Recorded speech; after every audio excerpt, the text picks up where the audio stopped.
Hey guys, ఈ వీడియోలో మనం ఒక కొత్త ప్లేస్ని ఎక్స్ప్లోర్ చేస్తున్నాము. అదేంటంటే బెంగళూరుకి 100 కిలోమీటర్స్ దూరంలో ఉన్న బిలికల్ రంగస్వామి బెట్ట. బిలికల్ని కన్నడలో వైట్ రాక్ అంటారు. ఈ బిలికల్ రంగస్వామి బెట్ట మీద మహాలక్ష్మి అమ్మవారు నివసించే వాళ్ళు. తను వచ్చేసి ఇక్కడికి వచ్చిన భక్తులందరికీ అన్నం పెట్టేది. అలాగే తన సమాధి కూడా మనకి బిలికల్ రంగస్వామి బెట్ట మీద ఉంది. అయితే ఇప్పుడు కగ్గలిపురాకు వచ్చాము. ఇక్కడ నుంచి మనం లెఫ్ట్ తీసుకుంటే తోటికల్లి వెళ్తాము. అలాగే స్ట్రైట్ వెళ్తే మనం డెస్టినేషన్ అనేది రీచ్ అవుతాము. ఇప్పుడైతే మనం కనకపుర దాటి బిలికల్ రంగస్వామి బెట్ట దగ్గరికి వెళ్తున్నాము. రోడ్ అయితే చాలా బాగుంది. సో 2 వీలర్కి 4 వీలర్కి ఎటువంటి ప్రాబ్లం అనేది లేదు. అలాగే ఈ బిలికల్ రంగస్వామి బెట్టకి ఎలా రీచ్ అవ్వాలి అంటే టిల్ కనకపుర వరకు మనకి పబ్లిక్ ట్రాన్స్పోర్టేషన్ అనేది ఉంది. అక్కడ నుంచి మళ్ళీ మనం ఒక ఆటో తీసుకొని బిలికల్ రంగస్వామి బెట్ట దగ్గరికి వెళ్ళాల్సి ఉంటుంది. లేదు అంటే మనం బెంగళూరు నుంచి బైక్స్ రెంట్ తీసుకుంటే బెంగళూరు నుంచి 100 కిలోమీటర్స్ లోపల ఉంది కాబట్టి మనకి అరౌండ్ ఒక 300 రూపీస్కి బైక్ రెంట్ వస్తుంది, ఎక్స్క్లూడింగ్ పెట్రోల్ కాస్ట్. అలాగే ఈ బిలికల్ రంగస్వామి బెట్ట అనేది ఓన్లీ వీకెండ్స్లో మాత్రమే ఓపెన్లో ఉంటుంది. వీక్ డేస్ మొత్తం క్లోజ్లో ఉంటుంది. ఎందుకంటే ఇది ఒక ఎలిఫెంట్ కారిడార్ కాబట్టి వీక్ డేస్ మొత్తం క్లోజ్లో ఉంటుంది. ఓన్లీ వీకెండ్స్ మాత్రమే అలో చేస్తారు. అది కూడా 8 to 3 వరకు మాత్రమే అలో చేస్తారు. మనము ట్రెక్ చేయాలి అనుకుంటే కింద నుంచే ట్రెక్ చేయొచ్చు. లేదు అనుకుంటే కొంచెం దూరం వరకు మనకి బైక్స్ కార్స్ అనేది వెళ్తాయి. అక్కడ నుంచి మనం ఖచ్చితంగా ట్రెక్ చేయాల్సి ఉంటుంది. వ్యూ మాత్రం ఫెంటాస్టిక్గా ఉంటుంది. సరౌండింగ్స్ చూడండి, చాలా బాగుంది. చాలా మొత్తం గ్రీనరీగా చాలా బాగుంది సరౌండింగ్స్ అంతా. రోడ్డు కూడా బాగానే ఉంది. మరీ ఏమంత వర్స్ట్గా ఏం లేదు. మంచిగానే సింగిల్ రోడ్ అయినప్పటికీ రోడ్ అనేది బాగానే ఉంది. అక్కడ దూరంగా కనపడేది మనకి బిలికల్ రంగస్వామి బెట్ట. దారిలో మనకి చిన్న చిన్న విలేజెస్ అనేవి చాలా తగులుతాయి. వాటన్నిటిని క్రాస్ చేసుకొని మనం బిలికల్ రంగస్వామి బెట్టకి రీచ్ అవ్వాల్సి ఉంటుంది. సో ఇక్కడ నుంచి మనం లెఫ్ట్ టర్న్ తీసుకొని వెళ్ళాల్సి ఉంటుంది. ఇక్కడ నుంచి మొత్తం ఫారెస్ట్ ఏరియా స్టార్ట్ అవుతుంది. మొబైల్ సిగ్నల్ కూడా ఏమంత రీచ్ అవ్వడం లేదు. శ్రీహల్లి వన్యజీవి వలయకే స్వాగత. ఇక్కడ నుంచి మొత్తం మనకి బిలికల్ రంగస్వామి బెట్ట. సో మనం ట్రెక్ టైం చూసుకుంటే కింద నుంచి ట్రెక్ చేస్తే దగ్గర 3 hours పడుతుంది. అలాగే సగం వరకు బైక్స్ తీసుకొని అక్కడ నుంచి మనము ట్రెక్ చేస్తే 1 to 1.5 hour ట్రెక్ టైం పడుతుంది. ఫారెస్ట్ రైడ్ మాత్రం చాలా బాగుంది. Let's enjoy. మనమైతే ఈ రూట్లో ఉన్న లాస్ట్ విలేజ్కి అయితే వచ్చాము. అక్కడ ఒక లేక్ కనపడుతుంది కదా, ఆ లేక్ నుంచి మనం లెఫ్ట్ తీసుకొని మళ్ళీ స్ట్రైట్ వెళ్ళాల్సి ఉంటుంది. ఈ రూట్ వెళ్ళాల్సి ఉంటుంది. ఈ రూట్ వెళ్తే మనకి బిలికల్ రంగస్వామి బెట్ట ఎంట్రీ పాయింట్ దొరుకుతుంది. ఆ విలేజ్ క్రాస్ చేసుకొని మనం ఒక 1 kilometer వరకు ముందుకు వెళ్ళాల్సి ఉంటుంది. చూస్తున్నారు కదా, సరౌండింగ్స్ మాత్రం చాలా అంటే చాలా బాగుంది. బట్ మీకు ఒక సాడ్ న్యూస్, పాండమిక్ వల్ల ఎవరిని లోపలికి అలో చేయడం లేదు. ఓన్లీ వీక్ డేస్లో మాత్రమే అలో చేస్తున్నారంట. వీకెండ్స్లో ఎవరిని అలో చేయడం లేదు. సో ముందుగా మనం చెప్పుకున్నట్టు సీన్ అనేది రివర్స్ అయ్యింది. మేము ఒకటి అనుకుని వస్తే ఇంకొకటి అయింది. వీకెండ్స్లో అలో చేస్తారు, వీక్ డేస్లో క్లోజ్ చేస్తారు అనేది నార్మల్ రూల్. కానీ ఇక్కడ జరుగుతుంది వీకెండ్స్లో అలో చేయరు, వీక్ డేస్లో అలో చేస్తారంట. చేసేది ఏం లేక మళ్ళీ మేము కొత్త ప్లేస్కి వెళ్తున్నాము. అదే శ్రీ సిద్ధేశ్వర బెట్ట. అక్కడ నుంచి ఆర్కవతి రిజర్వాయర్ యొక్క బ్యాక్ వాటర్ అనేది మనం చూస్తాము. అక్కడికి వెళ్ళాలంటే ఫస్ట్ మనం కనకపుర వెళ్ళాలి. కనకపురం నుంచి మళ్ళీ మనము సంగమ రూట్కి వెళ్ళాలి. అక్కడ కనపడుతుంది ఆర్కవతి రిజర్వాయర్ యొక్క బ్యాక్ వాటర్. రోడ్డు మాత్రం చాలా అంటే చాలా వరస్ట్గా ఉంది. అంత మట్టి రోడ్డే. మొత్తం వర్మల్లో అవి వేస్తున్నారు కాబట్టి మళ్ళీ ఆ మట్టి రోడ్డుకే మళ్ళీ మట్టి తగులుకొని ఉంది. మేమైతే గూగుల్ మ్యాప్ ఇచ్చిన రూట్ని ఫాలో అయ్యాము. మీరు మాత్రం దాన్ని అస్సలు చేయొద్దు. మేము రిటర్న్ వచ్చే దారి చాలా అంటే చాలా బాగుంది. వెళ్ళే దారి మాత్రం చాలా అంటే చాలా దరిద్రంగా ఉంది. మేము రిటర్న్ వచ్చిన దారి యొక్క లింక్ మీకు కింద డిస్క్రిప్షన్లో ఉంటుంది, చెక్ చేయండి. అంతా వచ్చేసి ఆక్రవతి రిజర్వాయర్ యొక్క బ్యాక్ వాటర్. అక్కడ కొన్ని ఫ్యామిలీస్ క్యాంపింగ్ చేసుకుంటున్నారు. వ్యూ అయితే బాగుంది. రోడ్ అయితే అస్సలు బాగోలేదు. నేచర్ మాత్రం మంచిగా ఎంజాయ్ చేయొచ్చు. దారి మాత్రం చాలా అంటే చాలా దరిద్రంగా ఉంది. ఏదో ఒంటరిగా ఏదో తప్పిపోయిన వాళ్ళు ఉంటాం చూడు, అలా ఉంది ప్లేస్ మొత్తము. ఇది వచ్చేసి మీరు చూసిన వన్ ఆఫ్ ది వే అక్కడికి వెళ్ళడానికి. చూసారుగా ఎంత కష్టంగా ఉందో వెళ్ళడానికి. కొండలు గుట్టలు అన్నీ ఎక్కించుకొని వెళ్తున్నాము. అది వచ్చేసి పంప్ హౌస్. ఇక్కడ నుంచి మనకి తార్ రోడ్డు స్టార్ట్ అయింది. ఇక్కడ నుంచి జనాలను చూడడం స్టార్ట్ చేసాం. అప్పుడు కొంచెం రిలాక్స్ అయ్యాము. ఓకే, మేము వస్తుంది కరెక్ట్ దారి అని. ఇక్కడ నుంచి కొంచెం ముందుకు వెళ్ళిన తర్వాత మళ్ళీ మీరు రైట్ తీసుకొని స్ట్రైట్గా ఒకటే రూట్లో వెళ్ళాల్సి ఉంటుంది. ఎక్కడే కానీ లెఫ్ట్ కానీ రైట్లో కానీ తీసుకోవాల్సిన అవసరం లేదు. మన డెస్టినేషన్ వరకు దారి అనేది ఉంది. సో ఎటువంటి టెన్షన్ లేకుండా కొండపైకి వెళ్ళొచ్చు. కానీ వర్షాకాలం అయితే కొండపైకి మాత్రం బండ్లు తీసుకొని అస్సలు వెళ్ళొద్దు, నడుచుకుంటూనే వెళ్ళండి. ఎందుకంటే ముందు ముందు మీకే తెలుస్తుంది దారి ఇంత దరిద్రం ఉందో. ఇంకా మనమైతే కొండ ఎక్కడం స్టార్ట్ చేసాము. కార్లు తీసుకొని అస్సలు రావద్దు. ఇదంతా కొండకు వెళ్ళే దారి. అక్కడ కనపడుతుంది ఆ వాటర్ అనేది మనకి ఆక్రవతి రిజర్వాయర్ నుంచి వస్తున్నాయి. సో మనం ఇక్కడ లెఫ్ట్ తీసుకోవాల్సి ఉంటుంది. లెఫ్ట్ తీసుకొని అలాగే స్ట్రైట్గా వెళ్ళాల్సి ఉంటుంది. నాకు డ్రైవింగ్ అయితే సరిగ్గా ఉంది. అసలు బండి తగ్గుతుంది అలాంటి వాటిని మంచి ఎక్స్పీరియన్స్.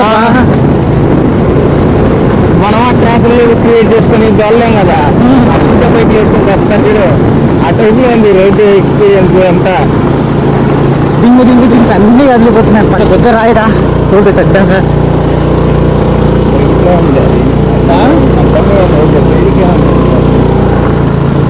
ఇది పడింది. ఇది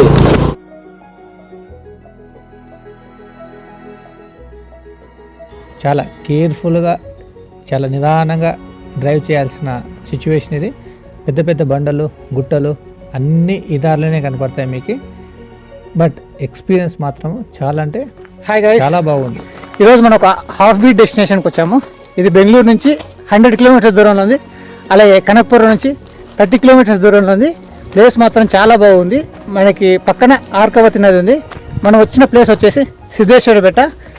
ప్లేస్ అయితే ఏం లేవు, మనం జస్ట్ ఓన్లీ బైక్స్ మీద రావాల్సి ఉంటుంది. అంతా హాఫ్ రోడ్, సగం కొండ ఎక్కాలి. మిగతా ప్లేస్ మాత్రం స్టెప్స్ ఉన్నాయి. ఇలా పైకి ఒక స్టెప్స్, ఒక 400 స్టెప్స్ ఉన్నాయి. ఆ 400 స్టెప్స్ ఎక్కేస్తే మనం కొండ మీదకి ఎక్కేస్తాము. ఆ కొండ మీద నుంచి వ్యూ మాత్రం చాలా బాగుంటుందని విన్నాను. అలాగే మీకు కూడా చూపిస్తాను. ఇక్కడ నుంచి మళ్ళీ ఒక 3 కిలోమీటర్ దూరంలో ఆర్కవతి నది మీద ఒక రిజర్వాయర్ ఉంది. దాన్ని ఎక్స్ప్లోర్ చేద్దాము. కొండ మీద శివలింగం ఉంది. ఆ శివలింగం కూడా ఒక స్టోన్ మాదిరి ఉంది. అది చెక్కింది కాదు, జస్ట్ ఒక స్టోన్ లాగా. బెంగళూరు నుంచి అప్రాక్సిమేట్గా ఒక 3 hours 4 hours జర్నీ టైం పడుతుంది. కనకపురం నుంచి అయితే ఒక 1 hour. వచ్చేది మొత్తము హాఫ్ రోడే కాబట్టి టైర్లో కొంచెం గాలి ఎక్కువ పెట్టుకొని రండి. అలాగే పెట్రోల్ ఫుల్ చేయించుకొని రండి. ఇటువంటి పెట్రోల్ స్టేషన్స్ అనేవి దారిలో.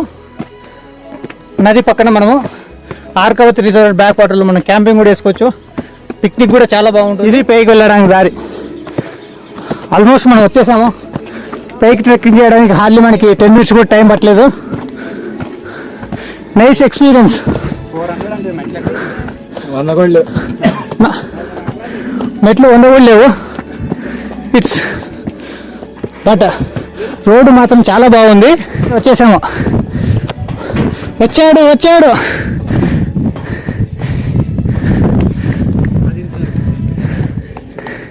See the view. ఇదంతా Arkavathi reserve back water.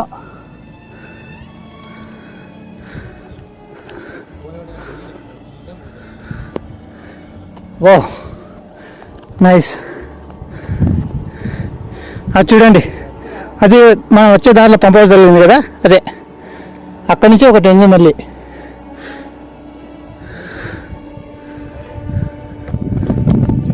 So ఇక లార్డ్ శివ చూడండి ఎలా ఉన్నాడు. ఇది శివలింగం. నైస్. ఇలా చేపలు ఉన్నాయి, అలాగే కప్పలు ఉన్నాయి. పైన చూస్తే డెన్స్ ఫారెస్ట్.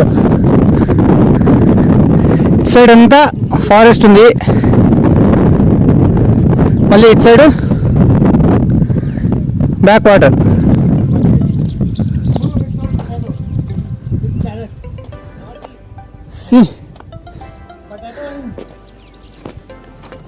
ఇక్కడ చూడండి, ఈ రాళ్ళు ఆ గుంతలు చూస్తుంటే ఏదో పూర్వం ఇక్కడికి వచ్చి తినడానికి ఇక్కడ నూరుకొని పోయేటట్టుంది.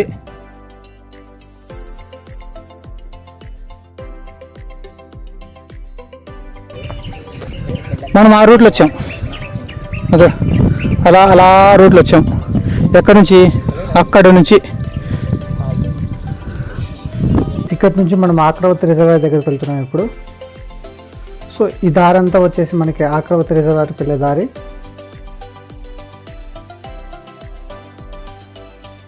రోడ్డు కూడా బాగానే ఉంది, మరీ ఏమంత ఇబ్బంది ఏం లేదు, బాగుంది. హలో గైస్, ఇప్పుడు మనం ఆర్కవతి రిజర్వాయర్ దగ్గరికి వచ్చాము. ఆ బెట్ట దగ్గర నుంచి అప్రాక్సిమేట్గా ఒక 15 minutes జర్నీ ఉంటుంది. అలా ఒక 3 kilometers ఉంటుంది. దీనికి ఎంట్రీ ఫీ అయితే ఏం లేదు. డ్యామ్ మాత్రము గేట్లు తెచ్చారు, బాగుంది.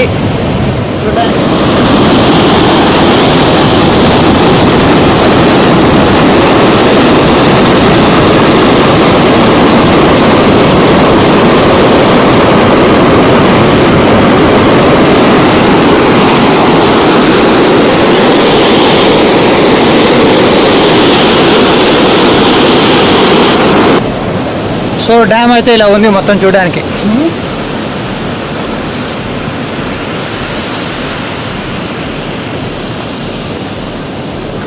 అన్ని గేట్లు ముచ్చేశారు, ఓన్లీ ఒకటి మాత్రమే తెచ్చారు.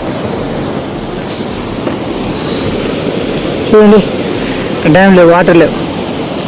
ఇవి మాత్రమే 3 మాత్రమే పెద్ద గేట్లు ఉన్నాయి.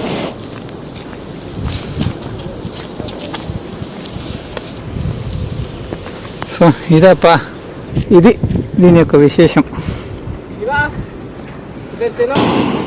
ఇది డ్యామ్ ఒక లోవర్ వ్యూ.